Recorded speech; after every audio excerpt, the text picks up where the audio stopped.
So we made awful decisions. Awful in the sense of painful, ugly, no sense of how you could describe a decision based on, gee, let's cut this because they're lousy. We didn't have any of those options. We cut tremendous programs. I don't know if you've heard or not, we cut our child care center.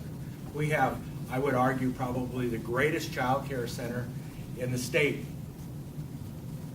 But when you looked at the money relative to the number of children of students that it served, because that's its primary purpose, relative to cutting core services and student services or instructional programs, it just didn't make sense.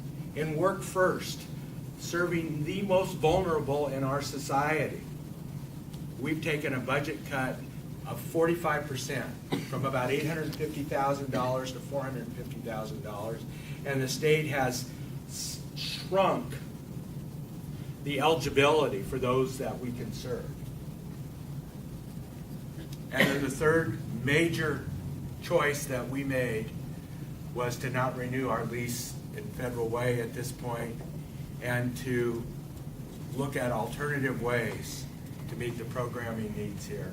And in that process, we chose to cut what has been a fabulous program, the early college. I mean, as Jeff said, you know, this has had a relatively brief history, but a history that already has had impact on the community, a history where students have had tremendous opportunity for personal and professional growth.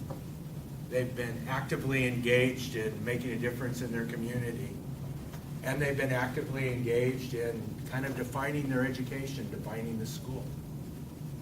So when we talk about this, and Jeff alludes to, you know, he was involved in writing the proposal, we got the money initially to start this up. It is close to our hearts, and it is heartbreaking to talk about cutting things that are meaningful, that make a difference. But in making the choices that we made, we were also able to keep our broad instructional program on the campus intact. See, when the governor presented her budget, and I don't say this with any negative